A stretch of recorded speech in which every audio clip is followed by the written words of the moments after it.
Hello viewers, நமஸ்காரம். எப்படி இருக்கீங்க எல்லோரும்? அன்பே சிவம், அன்பே எல்லாமும். அதனால் அன்பை பரப்புவோம், நம்மை சுற்றி அன்பானவர்களை வளர்ப்போம் அப்படின்னு தான் சொல்லணும். சில பேர் பாவம் டென்ஷனில் ஒரு மாதிரி இருப்பாங்க. அதெல்லாம் பொருட்படுத்தாமல் நம்ம அன்பாகவே இருப்போம். ஓகேயா? அவங்க எப்படி பிஹேவ் பண்ணாலும் நம்ம அன்பாக தான் நடக்கிறதுன்னு வச்சுக்கலாம். ஓகேயா? இப்போது வெங்கடாச்சல நிலையம் வைகுண்ட புறவாசம் அப்படின்னு ஒரு சின்ன பாட்டோட ஆரம்பிக்கலாம். எனக்கு பிடிச்ச பாட்டு. என்ன அப்படின்னா, இன்றைக்கி கொஞ்சம் அரட்டையில் என்ன பேச போகிறோன்னா, சின்ன சின்ன விஷயங்கள் நம்மளை சுற்றி நடக்கிறது தானே பேசிகிட்ருக்கோம். ரொம்ப நேரம் பேச போகிறதுல ஷார்ட் அண்ட் ஸ்வீட்டாக பேச போகிறேன். ஏன்னா நிறைய பேருக்கு போர் அடிக்குதோ என்னமோ எனக்கு தெரியல. ஆக்சுவலாக ஒன்றும் கமெண்ட்லாம் வரல. ஆனால் கூட ஏன்னா டைம் எல்லாம் ரொம்ப ப்ரெஷியஸ் எல்லாருக்கும் இப்போது. ஸோ என்ன எனக்கு ஒரு தோணித்து அப்படின்னா, இப்போ கொஞ்சம் வருஷத்துக்கு முன்னால் என் சிஸ்டரோட, எனக்கும் அவளுக்கும் 7 years டிஃப்ரென்ஸு. என் சிஸ்டரோட போயிருந்தேன் திருப்பதிக்கு. ஜாஸ்தி நான் போனது கிடையாது, ரொம்ப ரேர். ஒரு தடவை என்னோடய பேத்தி மொட்டை அடிச்சுட்டு கூட்டிகிட்டு போகணும். அப்பவும் போயிருக்கேன். அப்போது எல்லாம் அப்படியே சிஸ்டமேட்டிக்காக ரொம்ப பியூட்டிஃபுல்லாக அந்த இதில் வருவாங்க. லாக் பண்ணி உட்கார வச்சுப்பாங்க, டிக்கெட் டோக்கன் கொடுப்பாங்க, எல்லாமே ரொம்ப கரெக்டாக நடந்துடும். அதே மாதிரி ஓல்டு பீப்புளுக்கு ஏதோ எக்ஸ்ட்ரா சார்ஜ் பண்ணி ஒரு தனி லைன், எல்லாமே சூப்பராக இருக்கும். ஆனால் அந்த கடைசியில் அந்த பெருமாளை அப்படி பார்க்குறச்ச ஒரே அந்த வாசப்படி தாண்டி அப்படி உள்ளே போவோம் இல்லையா, அப்போ எல்லோரும் சமம் அப்படிங்கிற தாத்பரியத்தில் அவள் அழகாக வச்சுருக்கா. எல்லோரும் சமமாக அனுப்பிச்சுட்ருவாங்க. அது வரைக்கும் லைன், சிங்கிள் லைன் அப்படி வந்துக்கிட்டே இருக்கும். அங்கே போன உடனே பயங்கரமாக அத்தனை பேரும். அதில் என்ன எனக்கு ஒரு சின்ன வருத்தம் அப்படின்னா, நம்ம பக்கத்தில் யார் வராங்க, ஓல்டா இல்லை ஜெய்ஜாண்டிக்காக இருக்கிற ஜென்ஸு, அதுக்கு நடுவில் குள்ளையாக இருக்கிற லேடிஸ். நான்லாம் ஒரு 5'1" அந்த மாதிரி தான் வருவேன், 5'2" தான். அப்போ அந்த மாதிரி 6 அடி இருக்கிறவங்களுக்கும் நடுவில் சிக்கிட்டோன்னு வச்சுக்கோங்களேன், மூச்சு திணறிடும். அந்த மாதிரி தான் என்னோடய அக்கா கூட அதே மாதிரி தான், 5 feet 5'1" அவோ. ஸோ அந்த மாதிரி அதை விட அப்படியே நம்ம பார்க்கணும், நம்ம தான் பார்க்கணும் அப்படிங்கிற ஒரு செல்ஃபிஷ்னஸ். சுவாமிக்கு எதிராக கூட அந்த மாதிரி பண்ணலாமா? அப்படியே எப்படின்னா, அப்படியே தள்ளு முள்ளு. ஒரு ஒரு கடவுள் இடத்துல அமைதியாகவும் பொறுமையாகவும் இருக்க வேண்டிய இடத்துல இப்போவே சாமியை பார்க்கணும், இவங்க துரத்தி விட்டுருவாங்க அப்படி இப்படின்னு சொல்லிட்டு என்னவோ மனோவேகம். அதனால் ஒருத்தருக்கு பயங்கரமாக தள்ளி பச்சை குழந்தையில அப்படியே ஸ்குவீஸ் ஆகுது பயங்கரமாக. அதே மாதிரி என்னோடய சிஸ்டர் குள்ளையாக இருக்கிறதுனால, அதுவும் தாட்டியாக இருக்கிறவங்கெல்லாம் இருக்காங்க. சில லேடிஸு, சில ஜென்ஸ் கூட தள்ள மாட்டாங்க, பாவம் ஒதுங்கி ஒதுங்கி இப்படி தான் கஷ்டப்பட்டு இருப்பாங்க. சில லேடிஸ் சும்மா செம்மையாக ஒரு லேடிக்கு லேடி தானே அப்படின்னு போட்டு பிஷ் பண்ணி இப்படி பண்ணி அப்படி பண்ணி அப்படிலாம் பிடிச்சி தள்ளி அப்படிலாம் நம்மளை பண்ணி இது பண்ணுவாங்க. எங்கள் அக்கா ஆல்மோஸ்ட் மூச்சு திணறி அன்கான்ஷியஸாக வெளியே வந்தாள். அதுவும் அவள் தனி லைனு, அவள் சீனியர் சிட்டிசனில் போனால் நான் கொஞ்சம் வேறு மாதிரி போனேன். அதனால் ஒரு பெரிய ப்ராப்ளம் ஆயிடுச்சு. அதே மாதிரி இப்போது முருகர் கோயிலில் கூட இங்கே திருச்செந்தூர் போனேன். போனால் அந்த கருவறை எப்போவுமே கொஞ்சம் க்ளோஸ்டாக இருக்கும் இல்லையா, அதுமாதிரி அழகாக லைனில் பயங்கரமான கூட்டம். அதில் சீனியர் சிட்டியில் ரொம்ப சீனியர் சிட்டிசனுக்கு பயங்கரமான ஃபேவர் பண்ணுறாங்க.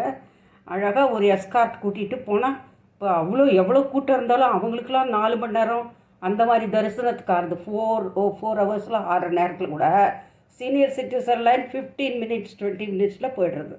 ரொம்ப பியூட்டிஃபுல் அரேஞ்ச்மெண்ட்.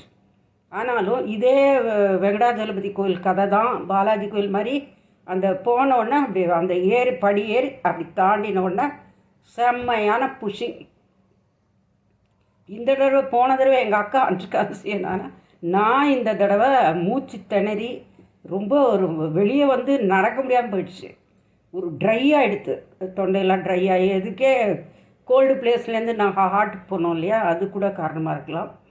அதனால என்ன நடந்ததுன்னு தெரில. அது நான் என்ன நினைக்கிறேன்னா, இப்போ நம்ம போகிறோம், ஒரு ஒத்த லைன்லேருந்து போகிறோம், ஒரு அகலமான இடம், ஒரு 10 பேர் நிற்கலாம் இல்லையா? அந்த 10 பேர் ஃபஸ்ட்டு லேயர் 10 பேர் அப்படி ஒரு செகண்ட் கடவுளை பாதாதி கேசம் அப்படி பாதத்துலேருந்து இது வரைக்கும் இந்த பாதமும் கடவுள் அங்கே போகும்போது ஒரு கடவுளோட பாதம் பார்க்குறது ரொம்ப முக்கியம் இல்லையா? அதனால் அப்போ ஃபஸ்ட் ப்ளேஸில் இருந்தால் தானே நம்ம பார்க்க முடியும். செகண்டு தேர்டு எட்டி பார்த்தா இவ்வளவு தான் நம்ம சிலா ரூபத்தை பார்க்க முடியும், இவ்வளவு தான் பார்க்க முடியும். அதுக்கு மேலே பார்க்க முடியல, குள்ளையாக இருக்கிறவங்க பார்க்க முடியல. நான் இந்த தடவை திருச்செந்தூர் முருகனை இவ்வளோ தான் பார்த்தேன். காலையில் பார்க்க முடியல, காலையில் அதுக்குள்ளே போங்க போங்க அப்படின்னு அனுப்பி விட்டாங்க. ஸோ அந்த உள்ளே போயிட்டு அந்த பயங்கரமான ஒரு இறுக்கம் இது அந்த மாதிரி ஃபஸ்ட்டு ஒரு 10 பேர் பார்த்து ஒரு செகண்டு தான் செல்ஃபிஷாக பிஹேவ் பண்ணக்கூடாது. ஏதோ எல்லோரும் எத்தனை பேர் இருக்கிறா தெரியுமா, அதனால் டக்குன்னு பார்த்துட்டு உடனே அப்படி ஒரு பார்வை அப்படி பார்த்துட்டு போயிடணும். அந்த மாதிரி 10 பேராக போனால் இந்த மாதிரி தள்ளு முள்ளு வராமல் இருக்கும். அந்த மாதிரி ஏதாவது அரேஞ்ச் பண்ணால் ரொம்ப ஹெல்ப்ஃபுல்லாக இருக்கும். ஏன்னா நிறைய பேர் பிபி பேஷண்ட், சுகர் பேஷண்ட்டு, சில பேர் சாப்பிடாமலாம் வருவாங்க சாமியை பார்க்குறதுக்கு, அப்படிலாம் கூடாது. ஆனால் கூட சில பேர் ரொம்ப சென்டிமெண்ட்டாக அந்த மாதிரிலாம் இருப்பாங்க.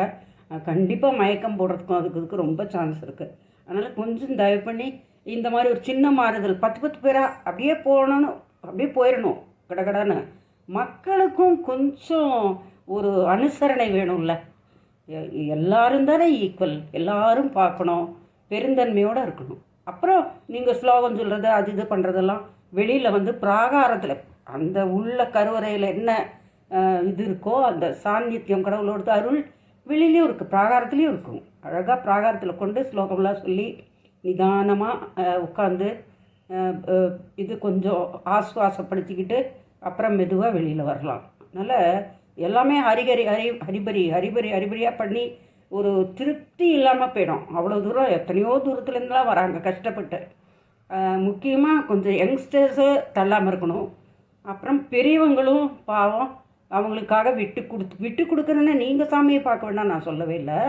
அவளையும் கூட்டிண்டு கொஞ்சம் அந்த 10 லேயர் அந்த அந்த அகலத்தில் எவ்வளோ பேர் இருக்கோ அந்த அளவுக்கு பார்த்துட்டு இப்போ நான் சொல்கிறத எல்லாருமே அனுபவிச்சிருப்பாங்க. ஆனால் யாருமே அது ஒரு சஜஷனோ ஏதோ வெளியில் சொல்கிறதில்ல. ஐயோ ரொம்ப கூட்டம்ப்பா, படாத பாடுபட்டுட்டோம், அவ்வளோதான், அதோடு முடிஞ்சிடும். ஆனால் அதுக்கு ரெமெடி வேணுமே. இப்போ எதுக்காக இருந்தாலும் நம்ம ஒன்று சஃபர் பண்ணுறோன்னு வச்சுக்கோங்களேன், அடுத்த முறை அந்த முறையை மாற்றினா தானே எல்லாருக்கும் சௌரியம், நம்மளுக்கு மட்டும் இல்லை. கொஞ்சம் எதாக இருந்தாலுமே இப்போ ஒரு அதற்கான அதிகாரிகள் இருப்பா, அவகிட்ட ஒரு ரிக்வெஸ்ட் வைக்கணும். இந்த மாதிரி கொஞ்சம் இருக்குது, இந்த மாதிரி கொஞ்சம் மாற்ற முடியுமா, யாருக்கும் பிரச்சனை இல்லாமல். ஆனால் ஏகப்பட்ட கூட்டத்தில் அவளும் நாள் பூரா அதை ஒழுங்குபடுத்தின்னு தான் இருக்காங்க. அவங்களோட ஜாப் ரொம்ப கஷ்டம், நான் இல்லைன்னு சொல்லலை. ஆனால் அதுக்கு இப்போ லைனில் விட்றீங்களா, அதே மாதிரி இப்படி போயிட்டு ஒத்தையாக போய்ட்டு அப்படியே ஓடி கடகடான்னு போயிடணும், அவ்வளோதான். அந்த மாதிரி கூட ஏற்பாடு பண்ணலாம். அட் அ டைமில் புஷ்ஷிங் இல்லாமல் கொஞ்சம் ஈஸியாக இருக்குன்னு நினைக்கிறேன். அப்புறம் இன்றைக்கி நம்ம என்ன சமையலில் பார்க்க போகிறோம்னா, ஒரு மற்ற நாளெல்லாம் நம்ம வேக வைத்தது உணவுகள் சாப்பிட்றோம் பிரேக்ஃபாஸ்ட்டுக்கு.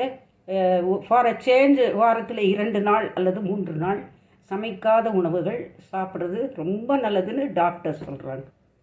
அதனால் அதை நம்ம ஃபாலோ பண்ணுவோம். அதற்கான சிம்பிள் அந்த இவங்களுக்கு ஸ்டார்ட் பண்ணுறவளுக்கெல்லாம் ரொம்ப ஈஸியான ஒரு இதுதான் நான் காமிச்சிருக்கேன், அது நீங்கள் ஃபாலோ பண்ணுங்கள், ஓகேயா? அப்புறம் இந்த மாதிரி க்ஷேத்ராடனமெல்லாம் போனவா அதே மாதிரி அனுபவம் ஏற்பட்டது, நாங்களும் கஷ்டப்பட்டோம், இந்த மாறுதல் இருந்தால் பரவாயில்ல அப்படிங்கிறவங்க கொஞ்சம் ஷேக் ஹேண்ட் பண்ணுங்கள். அப்போ எனக்கு தெரிஞ்சுக்கிடும் எத்தனையோ பேர் பரவாயில்ல இது பண்ணி இதே மாதிரி எண்ணத்தில் இருக்காங்க அப்படின்னு தெரிஞ்சிடும். ஓகேயா? வாழ்க வளமுடன் வாழணும், ஸ்டே ஹெல்த்தி. அதனால் எல்லாருக்காகவும் கடவுளை வணங்குகிறேன். இந்த உலக சமாதானத்துக்காக நம்ம எல்லாருமே வணங்கணும். எத்தனை பேர் யாருக்கும் சம்பந்தம் இல்லாதெல்லாம் பச்சை குழந்தைகளெல்லாம் சாகுறாங்க. அந்த மாதிரி இதெல்லாம் வரவே கூடாது, நிலைமை யாருக்குமே வரக்கூடாது உலகத்தில் அப்படின்னு நம்ம தினம் ஆண்டவனை பிரார்த்திப்போம்.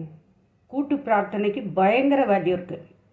லட்சக்கணக்கான பேர் ஒரே எண்ணத்தோட. ஏன் கோவிலில் ரொம்ப சக்தி இருக்குது அப்படின்னா, பக்திங்கிற ஒரே குறிக்கோளோட அத்தனை பேர் வராங்க இல்லையா. அதனால அங்கே கடவுள் சாநித்தியம் நிச்சயமாக இருக்கும். ஒவ்வொரு கோயில், பெரிய பெரிய கோயில்களில் நிறைய பேர், எத்தனை பேர் வராலோ அத்தனை அந்த கோயில்களெல்லாம் பயங்கரமாக கடவுள் சக்தி இருக்கும். அதே மாதிரி தான் நம்மளோட எண்ணங்களுக்கு ரொம்ப வேல்யூ இருக்குது. அதனால் ஒரே மாதிரி உலகம் சமாதானமாக இருக்கணும் கடவுளேன்னு வேண்டிக்கோங்க எல்லாருமா. ஓகே, நன்றி, வணக்கம், தேங்க்யூ.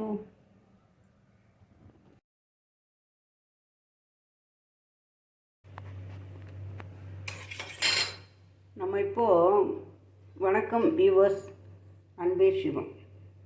இப்போ என்ன பண்ணுறோன்னா, சுவாமிக்கு நைவேத்தியம் பண்ணுறது எல்லாமே ரொம்ப ஹெல்த்தி ஃபுட்டு. அது வந்து நம்ம ஒரு பிரேக்ஃபாஸ்ட் மாதிரி கூட சாப்பிட்லாம். சுண்டல் அதெல்லாம் பண்ணுவோம் இல்லையா, அதெல்லாம். அதே மாதிரி இப்போது இது முருகருக்கு உகந்த ஒரு பிரசாதம். இது வந்து நான் நியூவாக ஸ்டார்ட் பண்ணியிருக்காங்க பாருங்களேன், லைஃபு. அது மேரிட் லைஃபு. அதுக்கப்புறம் உங்களுக்கு ஒரு டக்குன்னு ஒரு சின்ன சின்ன விஷயங்கள், நல்ல விஷயங்களும் பண்ணுறதுக்கு சொல்லணுங்கிறதுக்காக இது ஒரு சிம்பிளான 5 மினிட்ஸ் தான் எடுக்கக்கூடிய ஒரு விஷயம். செவ்வாய்க்கிழமை அன்றைக்கி இதை வந்து நீங்கள் பண்ணி முருகருக்கு, எந்த முருகர் உங்களுக்கு மனசில் பிடிக்கிறதோ, திருச்செந்தூர் முருகர் சொல்லலாம், பழனி முருகர் சொல்லலாம், மருதமலை முருகர் சொல்லலாம், வயலூர், கதிர்காமம், எல்லா முருகரையும் சொல்லிக்கலாம். திருத்தணி முருகர் சொல்லலாம். அறுபடை வீடுகள் தெரியும் இல்லையா அவங்களுக்கு, அது சொல்லலாம். மனசுக்குள்ளே வேண்டிட்டு ஹெட் பாத் பண்ணிவிட்டு இந்த மாதிரி பஞ்சாமிர்தம் பண்ணி நைவேத்தியம் பண்ணிங்கன்னா ரொம்ப விசேஷம்.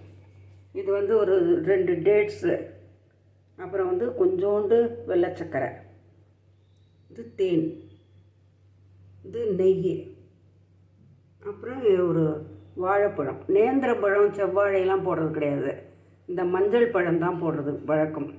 இது வந்து ஏலக்கி பழம், வாசனையாக நல்லாயிருக்கும்.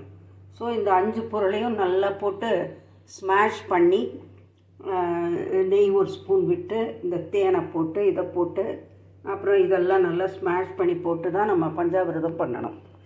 இதை வந்து நீங்கள் நம்பவே மாட்டீங்க, காலையில் நல்ல ஒரு கப்பு, பெரிய கப்பாக ஒரு கப் சாப்பிட்டு, ஒரு ஓட்ஸ் கஞ்சியோ ஏதோ அந்த மாதிரி ஓட்ஸ் கூட கலந்தும் சாப்பிட்லாம், வேக வச்ச ஓட்ஸ் கூட கலந்து சாப்பிட்டுக்கலாம். முருகருக்கு நைவேத்தியம் பண்ணால் ரொம்ப விசேஷம். அதில் என்னென்னா, எவ்ரி டியூஸ்டே உங்களுக்கு ஏதோ ரொம்ப ஒரு முக்கியமான ஒரு வேண்டுதல் இம்பார்ட்டண்ட்டாக இருக்குதுன்னு வச்சுக்கோங்களேன். குழந்தை பிறக்கிறதுக்கு அதுவும் சில பேருக்குலாம் டிலே ஆகும். அவள் என்ன பண்ணோன்னா, 12லேருந்து 1:30 மணிக்குள்ளே நீங்கள் வந்து ஒரு நல்ல பிரசாதம் பண்ணி முருகருக்கு வேண்டினீங்கன்னா டெஃபினட்டாக நல்லா அந்த காரியம் நடக்கும். ஆனால் நம்பிக்கையோடு வேண்டணும், அப்படி வேண்டினீங்கன்னா நடக்கும். ஸோ நம்ம இப்படி இதை வந்து ஸ்மாஷ் பண்ணின அப்புறம் எப்படி இருக்குன்னு நம்ம பார்ப்போம்.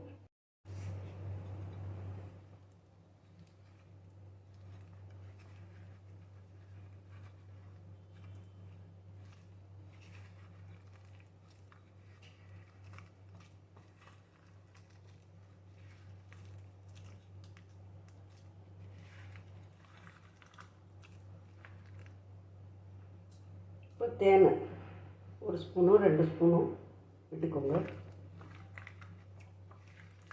பழம், தேன், சின்ன அந்த திராட்சை பழம் கூட போடலாம், ட்ரை கிரேப்ஸ் போட்டுக்கலாம். அப்புறம் உங்களோட கிரியேட்டிவிட்டி. ஆனால் நைவேத்தியம் வந்து இந்த 5 விஷயந்தான். முன்னைய காலத்தில் மலைப்பழம் போடுவாங்க, ரொம்ப விசேஷம். ஆனால் இந்த காலத்தில் சில இடங்களில் மட்டும்தான் அந்த மலைப்பழம் கிடைக்கிறது. மலைப்பழம் ரொம்ப சர்வவியாதி கொஞ்சம் நல்லா சிக்னஸ் எல்லாம் சரி பண்ணிடும். இது ஒரு நல்ல ஹெல்த்தி ஃபுட்டு. இப்போ பக்தி செலுத்துறதுல பல விதம் இருக்குது. இப்படித்தான் இப்படிலாம் கிடையாது, ரூல் கிடையாது. இவ்வளோ கிராண்டாக பண்ணணும் அப்படிலாம் இல்லவே இல்லை. ஆத்மார்த்தம் தான் ரொம்ப முக்கியம். நம்ம ஆத்மார்த்தமாக ஒரு சின்ன ஒரு நெல்லிக்காய் கொடுத்தா கூட கடவுள் ஏற்றுப்பார். அதில் முக்கியமான விஷயம் என்ன தெரியுமா, நம்மளுக்கு வந்து நல்ல குணம் இருக்கணும். அன்பு, இரக்கம், கருணை, இது ரொம்ப முக்கியம். இப்படி இருந்ததுன்னா கூட்டத்தில் நெருக்கிட்டு சாமியை பார்க்கணும், அங்கேயே போனோம். ஆனால் அங்கே போனால் ஒரு பலன் இருக்குது. எப்படின்னா நம்மளுக்கு காஸ்மிக் பவரோட தெய்வ அருள் கண்டிப்பாக கிடைக்கும், அதில் டவுட்டே இல்லை.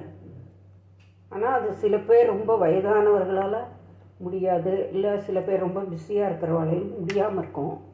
ஸோ அது முடியாதவங்க வீட்லேயே கடவுள் உங்களை வந்து அருள் பண்ணுவார், டவுட்டே கிடையாது. வீட்லேயே நல்லா குளித்து செஞ்சு சுத்தமாக விளக்கேற்றி வச்சு, கோலம் போட்டு விளக்கேற்றி வச்சு, நல்லா சாம்பிராணி எல்லாம் போட்டு இஷ்ட தெய்வத்தை நல்ல மனமாற வணங்கி அவர்கிட்ட எதுவுமே கேட்க வேண்டாம். எல்லாமே எந்தெந்த சமயத்தில் கடவுள் எப்போவுமே ஏன் சில சமயம் வெயிட் பண்ணுவார்னா, நல்ல உங்களோட நல்ல டைமில் நல்ல விஷயம் கொடுத்தா தான் அது தங்கும். ஸோ அதுக்காக அவர் வெயிட் பண்ணுவார். இப்போது ஒரு ஸ்பூன் நெய் போடு, அவ்வளோதான்.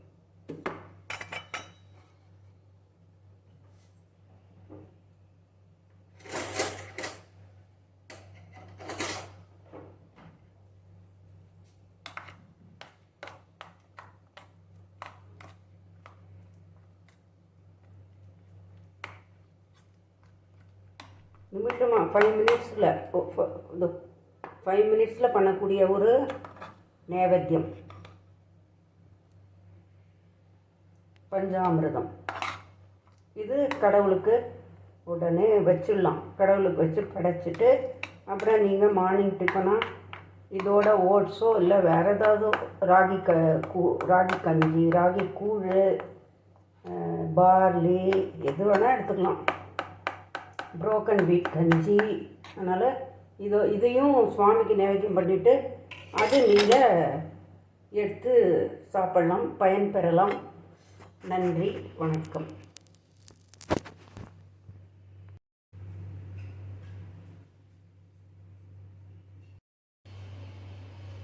இப்போ நம்ம ஒரு பிரேக்ஃபாஸ்ட் பண்ண போகிறோம். அதுக்கு எந்த குக்கிங்கும் தேவை கிடையாது. பிகினர்ஸ்க்கு ரொம்ப யூஸ்ஃபுல்லாக இருக்கும், வெரி ஹெல்த்தி ஃபுட். இது வந்து பனங்கல்கண்டு வில்லேஜ்லேருந்து டைரெக்டாக நீங்கள் எங்கே போனாலும் வில்லேஜில் இந்த பொருள்லாம் கிடைக்கும். டைரக்ட் மார்க்கெட்டிங்காக விற்பாங்க பாவம் ரோட்டில். அவங்க ஒன்றும் நம்ம வியாபாரம் பண்ணுறது கோடி கோடியாக சேர்க்கறதுக்கு இல்லை, சாப்பாட்டுக்காக. ஸோ அவளுக்கு கண்டிப்பாக நம்ம சப்போர்ட் பண்ணணும். இந்த பனங்கல்கண்டு ஒரு 2 ஸ்பூன் போட்டுக்கோங்க. உடலுக்கு ரொம்ப நல்லது. வறட்டு இருமலை குறைக்கும், உடம்பு குளுமைப்படுத்தும், பல விஷயங்கள்லாம் நல்லது. நீங்கள் கூகுள் பண்ணி பார்த்தீங்கன்னா பனங்கல்கண்டோட பலன்களை பார்க்கலாம். இது வந்து என்னென்னா அவுல், கெட்டி அவுலை நம்ம வந்து வாஷ் பண்ணி வச்சுருக்கோம். ஏன்னா அவுல் எல்லாம் கொஞ்சம் டஸ்ட் அதிகமாக இருக்கும். ஸோ 2-3 டைம்ஸ் நல்லா வாஷ் பண்ணணும். பண்ணிவிட்டு உங்களுக்கு வேணுங்கிற அளவுக்கு எவ்வளோ உங்களுக்கு சாப்பிட முடியுமோ அவ்வளோ போட்டுக்கோங்க.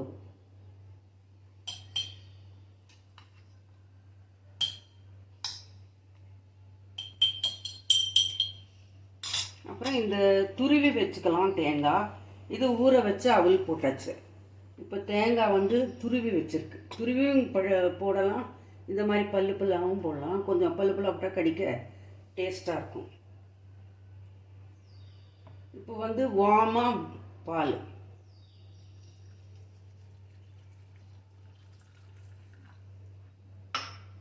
இப்படி வச்சுக்கோங்க. இது நல்ல ஃபில்லிங்காகவும் இருக்கும், ஃபஸ்ட் கிளாஸாக இருக்கும். நீங்கள் சாப்பிட்டு பாருங்கள். இப்போ கல்கண்டு இனிப்பு மட்டும் பத்தலை அப்படின்னு நினைக்கிறவங்க கொஞ்சோண்டு வெள்ளை சக்கரை போட்டுக்கலாம், இல்லை தேன் விட்டுக்கலாம். எது வேணால் பண்ணும். தேன் விடுறது கூட ரொம்ப ஹெல்த்தியாக இருக்கும், தேன் விட்டுக்கோங்க. இது அன்குக்குடு செம்ம ஹெல்த்தி ஃபுட்டு. தேன்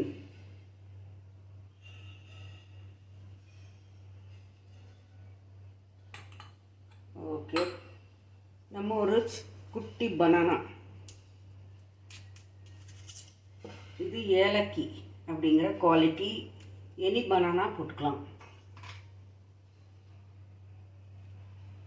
நேந்திரம்பழம் போடலாம், ஹார்ட்டுக்கு நல்லது. செவ்வாழை போடலாம். ஸோ குட்டி குட்டி பீஸாக இப்படி நறுக்கி போட்டுக்கோங்க. நான் பஞ்சாமிர்தம் சொல்லியிருக்கேன். அப்படி பஞ்சாமிர்தம் வேண்டாம் அப்படிங்கிறவா இந்த மாதிரி பஞ்சாமிர்தம் வித் ஓட்ஸ் சாப்பிட்லாம் பிரேக்ஃபாஸ்ட்டு. இப்போ வீக்லி 2-3 டைம்ஸு நீங்கள் வந்து 2-3 டேஸ் வந்து பிரேக்ஃபாஸ்ட்டில் ஈவினிங் ஸ்நாக் மாதிரி கூட கொடுக்கலாம். இல்லை நைட்டு எளிமையான ஃபுட்டுக்கு இது சாப்பிட்லாம். மத்தியானம் ஹெவியாக லஞ்சு சாப்பிட்டிங்கன்னா இந்த மாதிரி லைட்டாக சாப்பிட்டுக்கோங்க. இது ரொம்ப டேஸ்ட்டாக இருக்கும். இதெல்லாம் பண்ணி சாமி கூட நிவேத்தியம் செய்யலாம். அவள் வந்து கிருஷ்ணருக்கு ரொம்ப பிரீத்தி ஆகும். ஸோ குருவாயூரப்பனுக்கு வச்சுட்டு இந்த மாதிரி சாப்பிட்டுக்கலாம். இது ரொம்ப டேஸ்ட்டாக இருக்கும். Very very healthy food also. இந்த மாதிரி ஆப்பிள் பொடி பொடியாக கட் பண்ணி கிரேப்ஸ் எல்லாமும் போட்டுக்கலாம்.